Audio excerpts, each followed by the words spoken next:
Hello, welcome to Revenant Reads. I'm Vin, and this is a monthly reading wrap-up for October of 2025.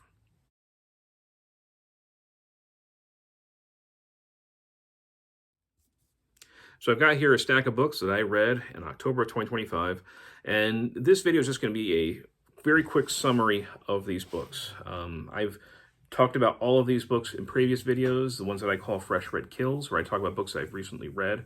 So if you want my further thoughts on any of these, you can go to those videos. Again, this is just kind of a quick summary, quick record of what I read and very briefly what I thought about it. So without further ado, the first couple books I read for Historathon 2025, quarter 4, where we look at nonfiction history from the years 1820 to the present. And I started off with this, Narrative of Sojourner Truth. This was published originally in 1850. And it is a slave narrative from a slave from New York. This is not written by her. It was written by a white abolitionist. And it's hard to know exactly what, how much of her voice is inside that. And, the year before slavery was abolished in New York, she ran away from her master. And that's overall somewhat interesting. Most interesting about her is that she successfully sued a white master to get her son back, who had been illegally sold out of state. And that's pretty extraordinary. Her story itself is extraordinary, but you don't necessarily get it out of this. This is very kind of sanitized. This is definitely for a sort of holy rolling abolitionist audience of 1850. I think that if you want to know about Sojourner Truth, you might want to just read like a biography about her. You'll probably get a lot more out of it. I also read The Ghost Map, the story of London's most terrifying epidemic, how it changed science, cities, and the modern world by Stephen Johnson. And this was really good. This is all about the cholera epidemic of the during the 1850s in London. And the man, Dr. John Snow, who really is almost like a hobby. He was trying to figure out what was going on with cholera. And he figured out before other people did that cholera was found in the water. The common wisdom at the time was that it was miasma. It was basically carried in smell. And he realized that, no, that's not the case.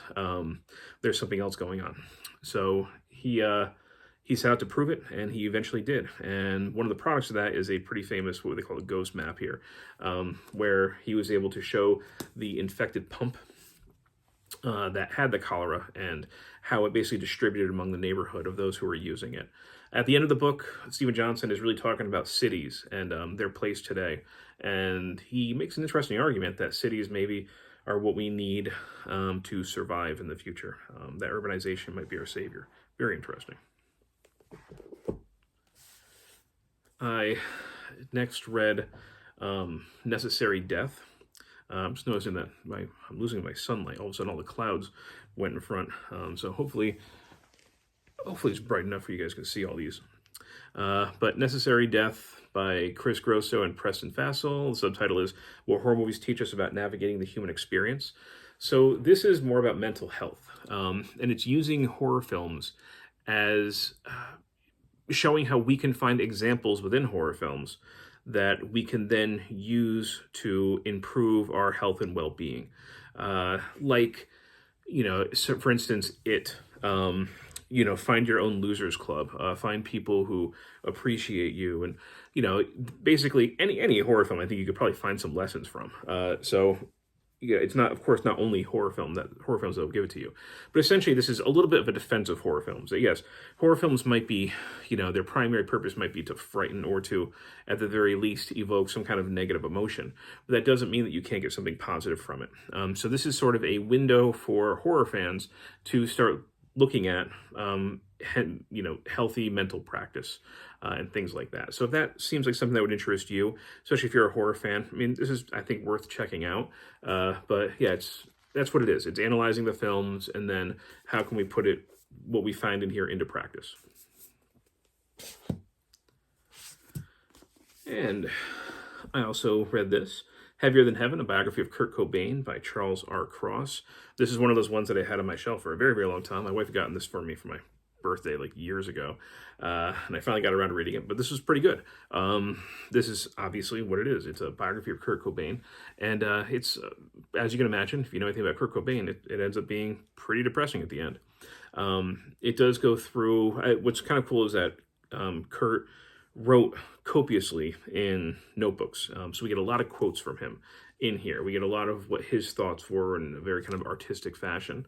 And we have a lot of things from his family, from his friends, to help tell the story and flesh it out. Of course, he died young, 27 years old.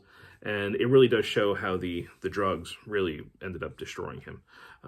But at the same time, you see these, kind of glimpses of, some real brilliance as far as not just, songwriting, but also the way he could perform. And I got through a couple fiction books here.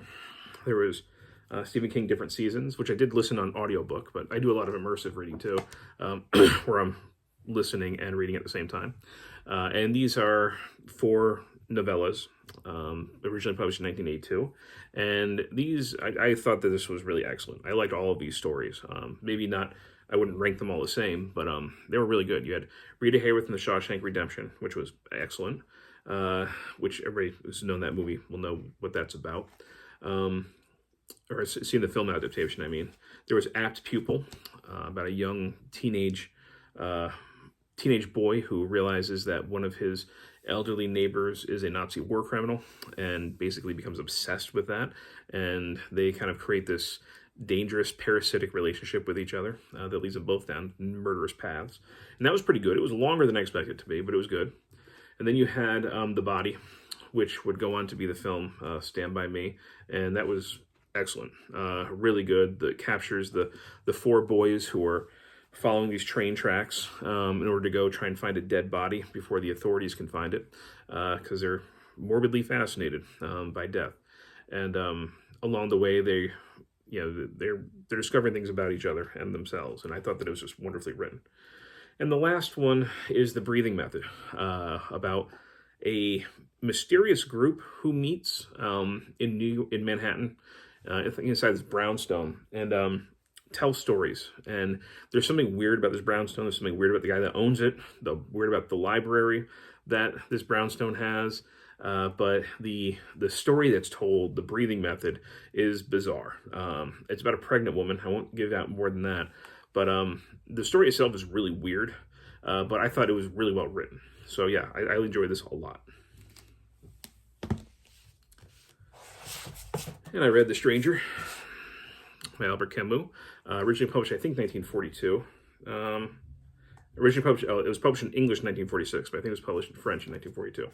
And this is, his kind of fictionalized version of his kind of absurdist philosophy. Camus writes of this Frenchman living in Algeria who is emotionally detached from everything and can't even bring himself to mourn the death of his mother. But he ends up getting caught up in a murder of a kind of this nameless Arab. And when the trial comes around, it's not so much about his murder, it's about him not being able to sufficiently mourn his mother in the way that people expect. So this kind of gets into the absurdism, it gets into the fatalism of Camus, this kind of the universe without meaning, and what happens when people don't follow the expected social rituals that you're supposed to go through. So this was interesting. I'm glad I read it. It's definitely one I think I'd have to go back to at a certain point to kind of really tease out more and more. And finally, I read this right at the end of the month. At Night, All Blood is Black by David Diop. So this is also originally published in French. Here's the English translation. And this is about a Senegalese soldier in World War I fighting in France, and about the dehumanizing experience of both war and of colonization. And we see, this is written from his perspective, and we see him kind of go through this splintering downward spiral where his entire psyche is kind of falling apart, and he's getting more sort of violent and unaware of even his own actions. So this is good. It's short, it was powerful. It uses a lot of what I assume to be expressions of African storytelling. He repeats certain things a lot, like, I know, I understand, or God's truth. And I'm guessing that that's kind of the Senegalese storytelling part of this, but I'm not entirely sure. But yeah, I liked it. And that's it.